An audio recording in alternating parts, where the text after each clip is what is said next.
نحمده ونصلي ونسلم على رسوله الكريم اما بعد فاعوذ بالله من الشيطان الرجيم بسم الله الرحمن الرحيم يا ايها الذين امنوا كتب عليكم الصيام كما كتب على الذين من قبلكم لعلكم تتقون صدق الله العظيم ان الله وملائكته يصلون على النبي يا ايها الذين امنوا صلوا عليه وسلموا تسليما الصلاه والسلام عليك يا سيدي يا رسول الله وعلى آلك وصحابك يا سيدي يا رحمة للعالمین۔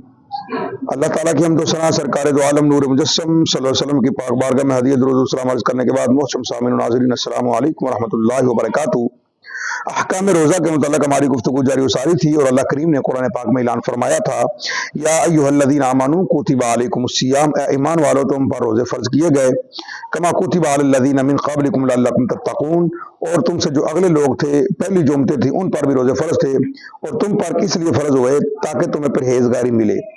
ان کا پرہیزگار ہونے کے لیے یہ بھی ایک نسخہ ہے کہ ماہ مقدس کے روزے رکھے جائیں، کیونکہ جب ہم ماہ مقدس کے روزے رکھیں گے تو پھر ہم جھوٹ نہیں بولیں گے، ماہ مقدس کے روزے رکھیں گے نماز پڑھیں گے، ماہ مقدس کے روزے رکھیں گے قرآن پاک کی تلاوت کریں گے، ماہ مقدس کے روزے رکھیں گے سحری کریں گے افطاری کریں گے، اس کا بھی ثواب ہے، یعنی کہ بڑی پرہیزگاری ملتی ہے ماہ مقدس کے روزے رکھنے سے۔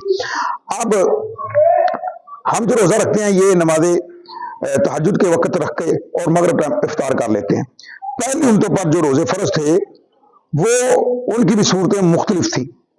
روایات سے پتہ چلتا ہے کہ حضرت سیدنا آدم صفی اللہ علیہ السلام نے 13، 14، 15 تاریخ کو روزہ رکھا۔ حضرت سیدنا نوح علیہ السلام آپ ہمیشہ روزہ دار رہتے تھے۔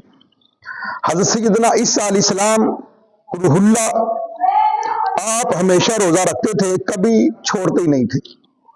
حضرت سیدنا داؤد علیہ السلام ایک دن چھوڑ کر ایک دن روزہ رکھتے، یعنی کہ ایک دن روزہ رکھتے ایک دن چھوڑتے، مثلا آج روزہ رکھا تو کل چھوڑ دیا، پرسوں رکھا تو اگلے دن چھوڑ دیا، اس طرح آپ ایک دن روزہ رکھتے ایک دن روزہ چھوڑتے۔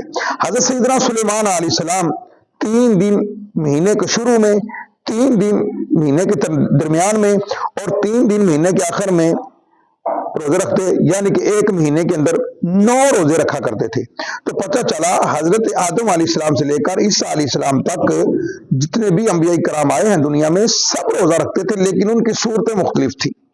تو یہ جو 13، 14، 15 تاریخ ہے یہ حضرت آدم علیہ السلام کی طرز عمل پر روزے تھے۔ سیدنا نوح علیہ السلام ہمیشہ روزے رکھتے تھے، عیسیٰ علیہ السلام بھی ہمیشہ روزے رکھتے تھے، وہ کبھی تو چھوڑتے ہی نہیں تھے۔ حضرت سیدنا داؤد علیہ السلام کا روزہ سب سے زیادہ سخت تھا، ایک دن چھوڑنا اور ایک دن رکھنا، اس کو کہتے ہیں صوم داؤدی۔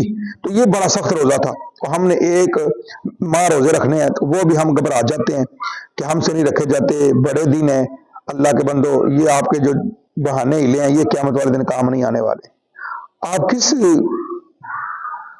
جگہ اللہ رب العزت کی بارگاہ میں کس انداز سے یہ بات کہہ رہے ہیں کہ جناب ہم سے نہیں رکھے جاتے؟ یہ کوئی بہانہ تو نہیں ہے یار، آپ نے مرنا ہے، اس کا آپ نے جواب دینا ہے۔ جو رب آپ کو رزق دے رہا ہے، روزی دے رہا ہے، جس نے آپ کے اندر سانس جیسی نعمت کو رکھا ہے، اگر آپ کا سانس اندر رہ جائے باہر نہ آئے تو پھر بھی مسئلہ، باہر آئے اندر نہ جائے پھر بھی مسئلہ۔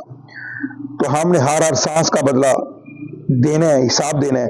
تو میرے بھائی فکر آخرت کر، غور و فکر کر، یہ ماہ مقدس زندگی میں بار بار نہیں ملتے، یہ جو زندگی ہے یہ غنیمت جان، اگر اس بار آ گئے تو ان کو رکھ، ان کی قدر کر، اور یہ اللہ کا حکم ہے کہ روزے رکھو یا ایھا الذین آمنوا کتب علیکم الصیام۔ تو اللہ تعالی ہمیں اس عمل پر عمل کرنے کی توفیق عطا فرمائے۔